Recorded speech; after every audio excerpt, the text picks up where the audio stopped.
All right, welcome to a market review. So, I'll start this video by having a look at the calendar. We have a federal funds rate event this Wednesday, and this is not your typical funds rate event. This is an event where we have a rate cut planned by 25 BPS. Whether that's going to happen or not is not a given. So, I have two scenarios. If it happens, I expect the market initially to react quite bullish. After that, a bit of a pullback and then continue back up, making new high highs. If the rates are not cut, then I don't know what's going to happen. Initial reaction could be very bearish, but if it gets picked up from there and makes new high highs, I wouldn't be surprised. So yes, net, if you talk about net, sort of net bias, I would say I am actually bullish. So we'll start by taking a look at Bitcoin, like we always do. I'm actually going to go long, or rather, I have gone long on Bitcoin. I'll explain my reasoning. Let's have a look at the structure on Bitcoin.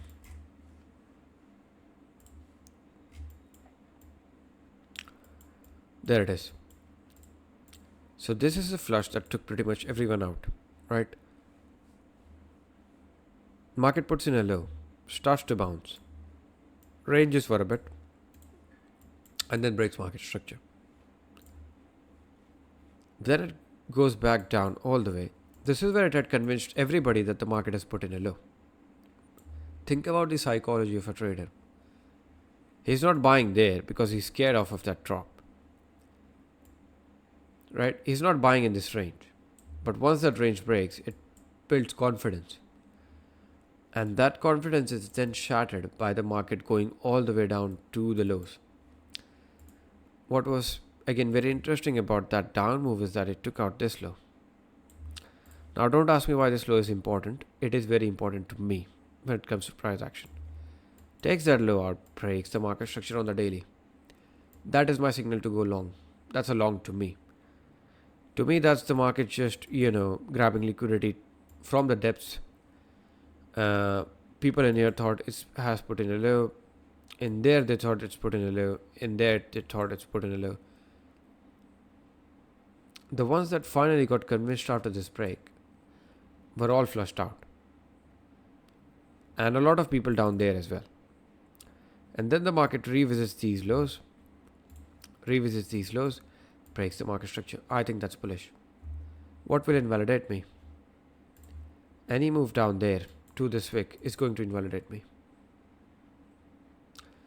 Because that to me is a turn off. Because if you've already got liquidity from there and you've broken market structure, why do you want to come back down there? Because that is a 50% retracement of this move. So I've marked a fib from the low to the high, and this is a 50% retracement. To me, the market coming down there is just not done. So that's a invalidation for me. Yeah, and that's my stop loss as well. And this is my entry. Somewhere in there, I have entered my first target. It's not there. Okay. My first target is about that. And then we are going to target straight 74 or 75k. Not that. Okay. So this area is my first target, 66.5 to 67, and then 74 or above. Why? Good question. Highs are holding. Sorry, not that one. Highs are holding. Highs are holding. Highs are holding. High might hold and the market can go down, right? This high might hold and the market could go down. That's it. That's the reason to close a chunk of my position there. And then if it, keeps grinding and keeps going up, we will basically close in there for a deviation. Or maybe it just keeps going up from there. So that's the reasoning behind the Bitcoin long. It's purely a liquidity and structure based reasoning. Again, these types of trades are not my forte. The structural analysis is my forte, but these trades based on that, solely based on structural analysis, are not my forte. But we are going to take a risk with this one. Because why not? Right, let's go over it one more time. Big flush. I'll take the H4 this time. All right. Big flush. Puts in a low. Nice clean recovery.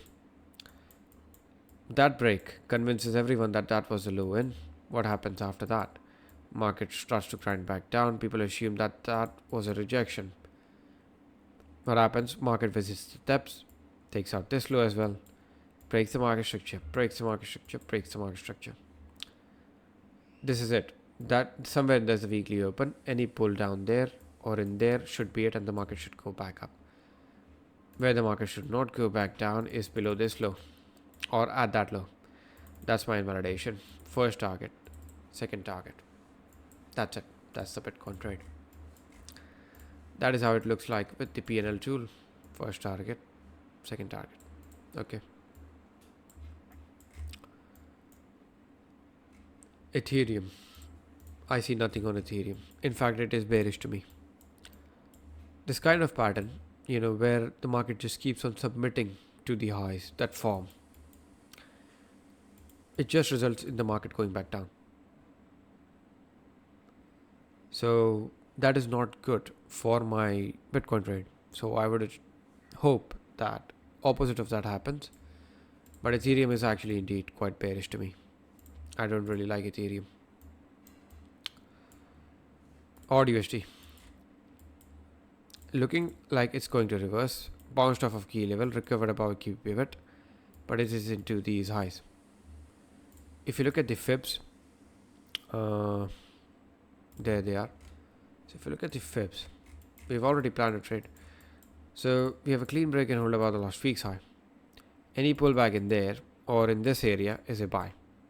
Expect this low to hold, give it a 1 or 2 pip buffer. That's the target. One condition for this trade.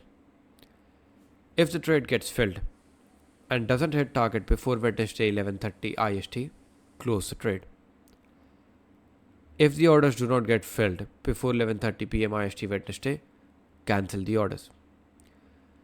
This is a week where I am not trading the news. I'm not trading the federal funds rate. Generally, I tend to do. I trade federal funds rate. It is volatile, but it is tradable. It is not like the CPI.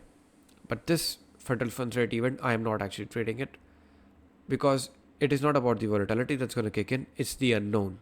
Whether the rates are going to be hiked or not. It's the unknown that stops me from trading this event. Now you ask about the Bitcoin trade, whether does that have the same condition or not? No, it doesn't. I do not expect Bitcoin to get affected by that. So, yeah, do not expect Bitcoin to get affected by that. So that's about it for AUD USD. Pretty simple. Clean close above the last week's high. Any pullback there is a buy. Expect a local low to hold and target the 1.2x extension. Metals, again, we have a trade plan because why not? Clean break and hold above the high. Big flush of the weekly open. Expect these low to hold. Give it a bit of a buffer. Maybe have your stops there. You can either target the 1.2x extension or you can close below that. Any of that goes. This is my standard fib setup. There's really nothing to argue with it or argue against it. It is a standard fib setup. Break and hold above the orange. You buy any pullback into the weekly open or below that. Expect a local low to hold and target the 1.2x extension. That's it. That's the trade. Quickly looking at the S&P. I don't have anything to do with it because of Wednesday. I might give a shot at DAX. Okay, because DAX seem to be a bit unaffected by the volatility from the federal funds rate. But apart from that, one trade on gold, one trade on Bitcoin, and we are done for this week. I might come back Thursday evening to update on the federal funds rate scenario, fiasco, whatever you want to call it. But up until then, that's it. Goodbye. Take care.